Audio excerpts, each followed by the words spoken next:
Hey, what's up guys? This is Carrie with Cultivating Wild Roots.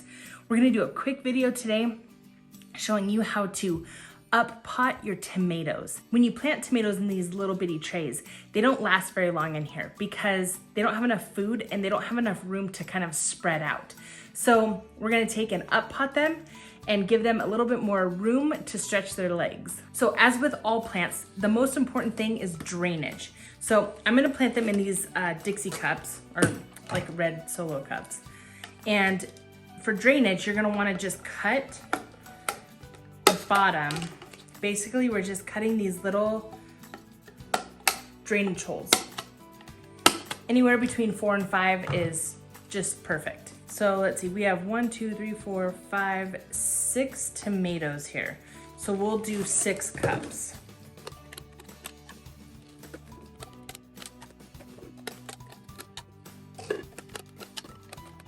All right, so we got all of our drainage holes cut for the bottom.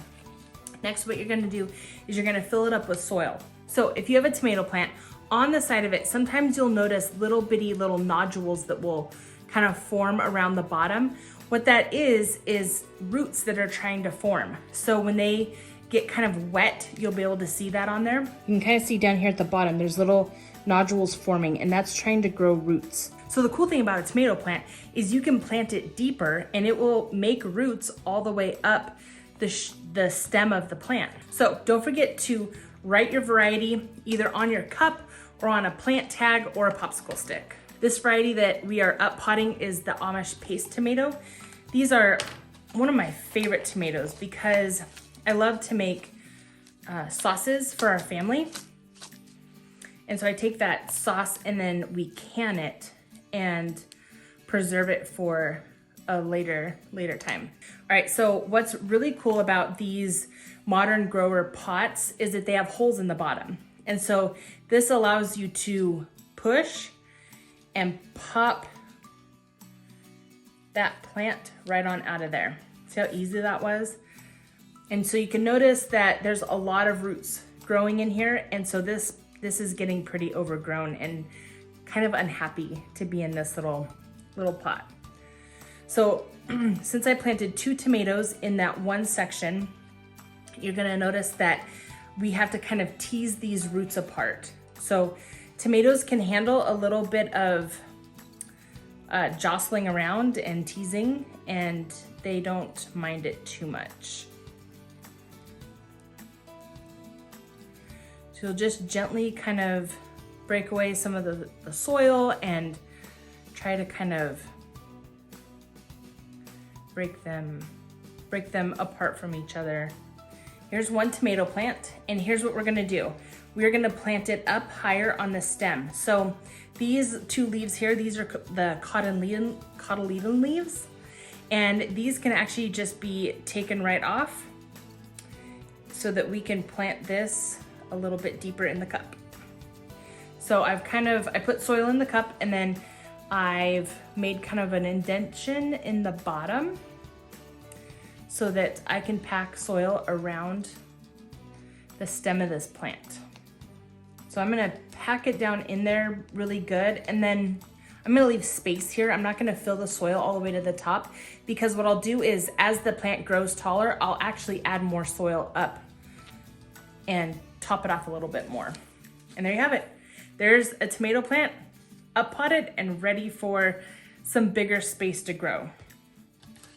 So we'll get this other one in there. This other one is a little bit taller, so I'm actually gonna give it some space down low. Oh, and we could take these cotyledon leaves off. Take those off of there. Okay, so now we'll just drop more soil in around there. I really recommend planting your tomato plant deeper like that. It seems to do a little bit better and gets a deeper root system, and it's just all around kind of nice for the plant. Oh, I gotta write the name on this one too. We're gonna get all of these tomato plants done. You can also do this with your potatoes. Potatoes are also in the nightshade family, and they can handle some deep potting or up potting. Okay, So again, we're gonna stick our finger in the bottom, pop it out. Sometimes the leaves get a little tangled up too, so just be gentle with it. Now, if you were outside and you were doing this, say like in your greenhouse, you do want to be careful not to have these roots sitting in the sunlight for a long period of time because it will fry them.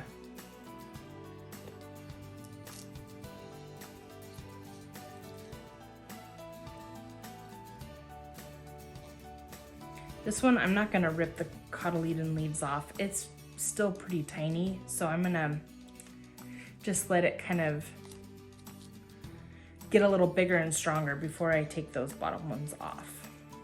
So now that I've planted these, I will also give them a good water. The soil is moist. However, I moistened it a couple of days ago, so it probably could use a little bit more water to give those roots some good moisture.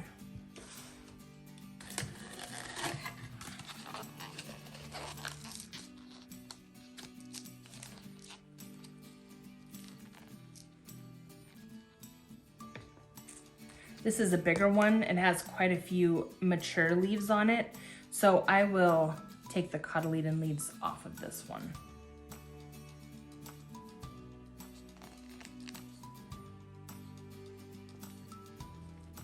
Again, planting it deeper just allows the stem to root a little bit more, which in turn is just all around good for the soil, good for some extra leaf growth and things like that. I found that when I write names on, say like the cup or a plant tag or even a popsicle stick, that it seems to do better with like a Sharpie marker or even a paint pen, because sometimes the Sharpie will fade out in the sunlight, but the paint pen, that lasts a really long time.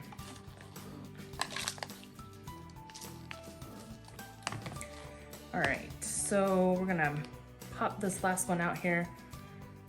These were drying really fast in these little bitty trays, just because the plants really did need some more moisture and things like that.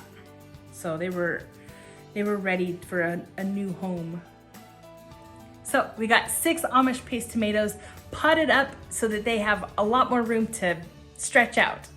If you're new to cultivating wild roots, thanks for hanging out with us today. If you'd like, check us out on Instagram and we'll keep you up to date on these guys, plus when our next video drops. So I'm gonna go get these guys some water and I'll see you next time. Bye.